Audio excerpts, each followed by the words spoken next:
Bismillahirrahmanirrahim. Assalamualaikum warahmatullahi wabarakatuh. Bismillah, alhamdulillah, wassalatu wassalamu ala rasulillah. Bagi para pendengar di luar sana yang sampai saat ini yang belum mendapatkan pasangan hidup, maka carilah pasangan hidup untuk kalian yang dianjurkan oleh Rasulullah Sallallahu Alaihi Wasallam. Rasulullah Sallallahu Alaihi Wasallam sangat menganjurkan sekali kepada kita, jika ingin mencari pasangan hidup itu utamakanlah agamanya. Agamanya yang harus diutamakan. Kenapa? Karena bagi orang yang mempunyai agama, di dalamnya itu akan terdapat akhlak yang mulia, akan terdapat budi pekerti yang sangat baik sekali. Apalagi untuk orang laki-laki yang sedang mencari pasangan hidup seorang wanita, maka carilah seorang wanita yang solehah. Kenapa? Karena wanita yang solehah, wanita yang selalu bisa menjaga dirinya dari hal-hal yang aib, meskipun suaminya itu sedang tidak berada di sampingnya. Allah Ta'ala berfirman di dalam surat An-Nisa, A'udzubillahi minasyaitonirrajim, Fassalihatu qanitatun hafidhatun lil ghaibi bima hafidhallah.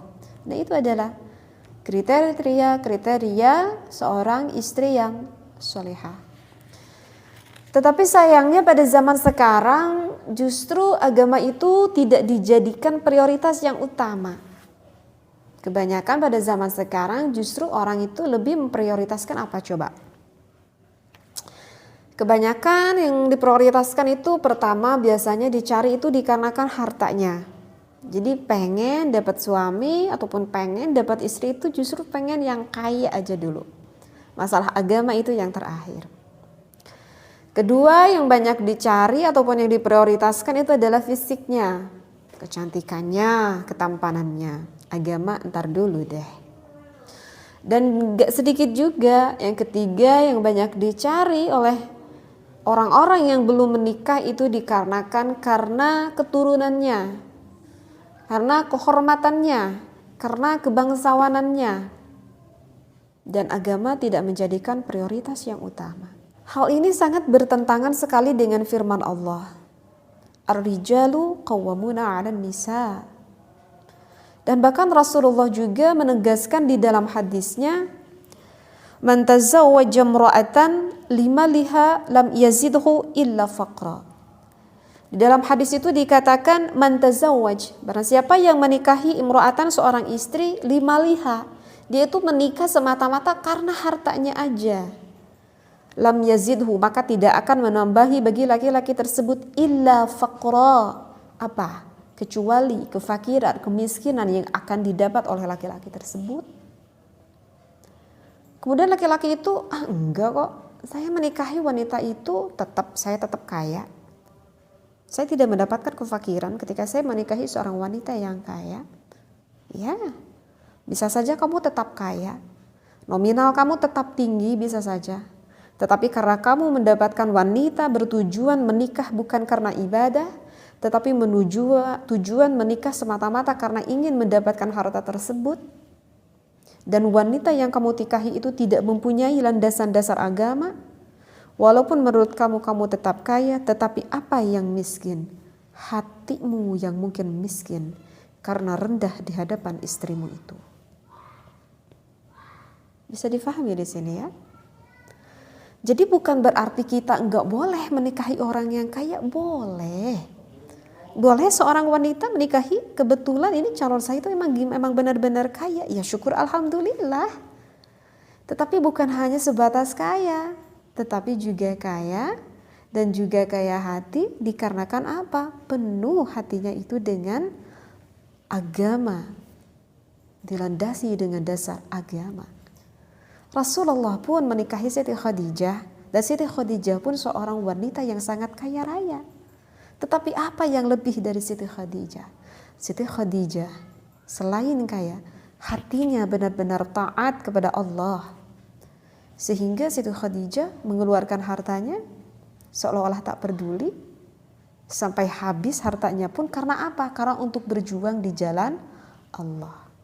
Jadi bukan berarti Islam melarang kita menikahi orang kaya. Hanya yang pertama, ingat tujuan kita menikah itu adalah ibadah, bukan semata-mata mencari kekayaan itu tersendiri.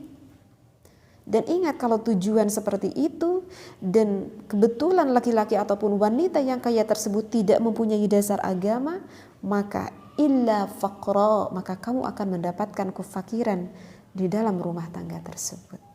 Na'udzubillah, summa na'udzubillahi min dzalik. Kemudian yang kedua, kebanyakan orang itu menikahi dikarenakan fisiknya, dikarenakan kecantikannya, dikarenakan ketampanannya. Ya, meski gak dipungkiri juga ya. Pertama kita melihat seseorang ya pasti fisiknya dulu dong. Emang iya, ketika kita ketemu sama seseorang, ya kita lihat fisiknya dulu. Kita lihat kecantikannya dulu, kita lihat ketampanannya dulu gitu ya. Gak mungkin juga kita tahu kepada seseorang akan kita sampai jauh kita tahu kepribadiannya, gimana orangnya tanpa kita lihat zahiriyah fisiknya dulu. Emang benar, sehingga ada timbul rasa di dalam hati, emang iya kita lihat itu adalah fisiknya. Tetapi jangan sampai kecantikannya ataupun ketampanannya itu menipu diri kamu. Setelah kita tahu dia wanita cantik, setelah kita bisa lihat bahwa dia itu adalah lelaki yang tampan, setelah kita lebih tahu lebih dalam, tetapi sayang sekali dia tampan tetapi tidak beragama. Apakah mau mempertahankan ketampanannya itu, menjadikan suami kita tanpa bisa membimbing kita di dalam agama yang lebih baik menuju ke akhirat kelak? Apakah mau kita tertipu dengan kecantikan wanitanya tersebut tetapi nanti di dalam berumah tangga karena dia tidak beragama sehingga tidak mau taat kepada kita sebagai suaminya? Apakah nanti bisa dijamin keindahan di dalam rumah tangganya? Ya, jadi boleh kita cari wanita yang cantik, boleh. Kalau yang cantiknya mau. Kalau kita cari lelaki yang tampan, boleh. Kalau lelakinya juga mau sama kita. Tetapi jangan sampai kita melupakan agama yang ada di dalam dirinya itu. Ya, agama yang harus diprioritaskan. Karena kalau kita semata-mata meniati karena kecantikan, karena ketampanan, itu akan menyesatkan kamu, gitu.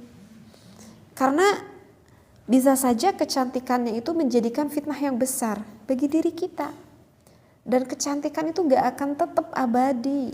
Bisa saja kecantikan itu hilang dalam satu hari. Na'udzubillah, misalkan wanita tersebut mendapati musibah, na'udzubillah, sehingga hilang muka cantiknya. Ya, gak akan langgeng itu kecantikan. Pernah gak kita dengar ada nenek-nenek umur 80 tahun yang cantiknya sama persis seperti perawan yang umur 20 tahun? Kan kita gak pernah dengar. Itu menunjukkan bahwa kecantikan itu gak akan selamanya tetap. Kita tuh manusia yang kudus, yang baru, yang gak kekal, yang gak abadi. Ya, kecantikan kita pun gak akan abadi. Ya, udah 70 tahun kita udah peot gitu ya. Udah hilang kecantikan sama ketampanan kita itu. Tetapi kalau agama, semakin lama kita pelihara, ya semakin mulia orang tersebut.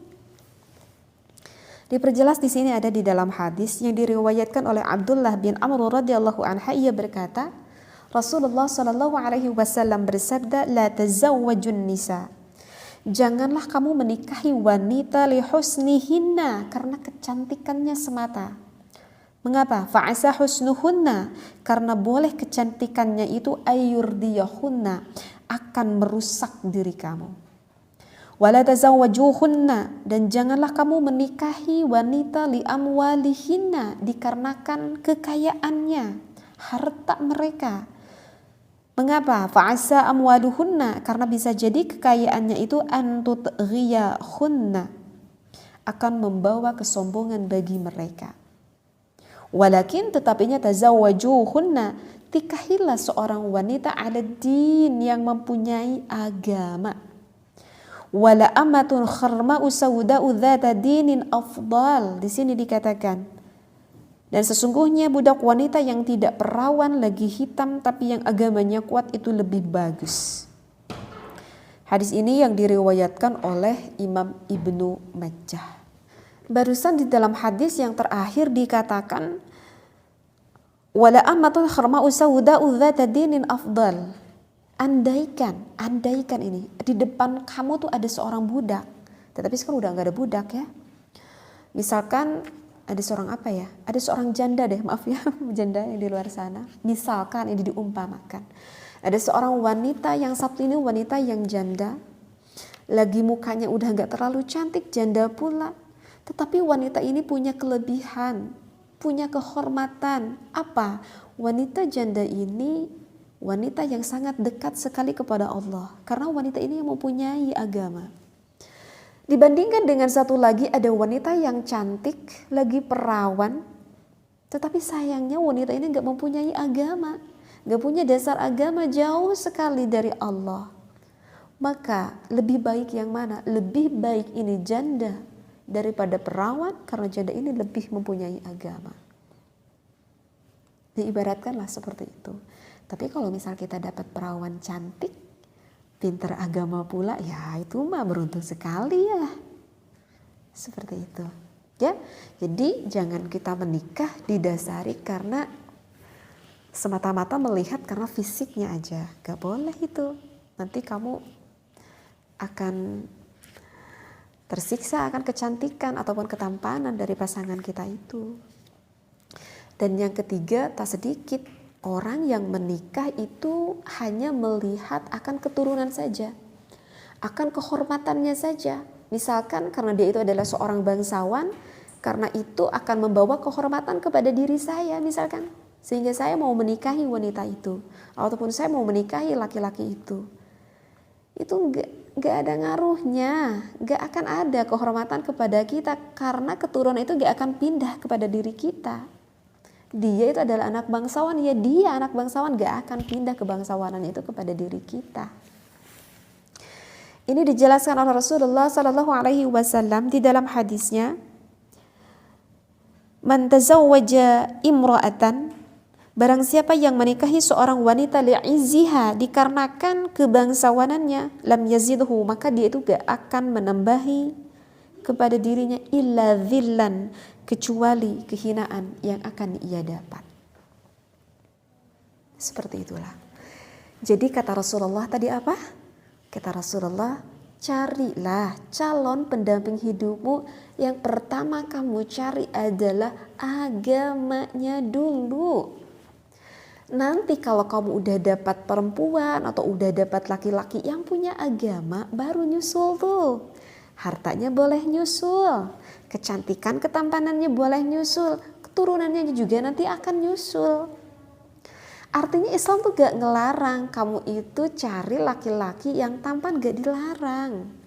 Kamu itu cari laki-laki misalkan yang mapan, gak dilarang. Tetapi jangan sampai semata-mata kekayaan, semata-mata kecantikan, kamu tuh lupa akan agama yang ada di dalamnya. Ya pastilah siapa yang gak pengen kita itu dapat pasangan hidup, ya udah wanitanya cantik gitu ya, terus teh baik gitu ya, karena punya dasar agama gitu.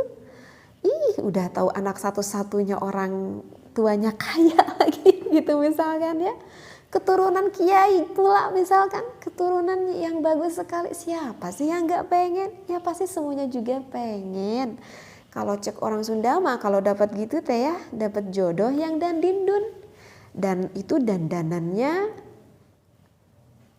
mantep gitu ya.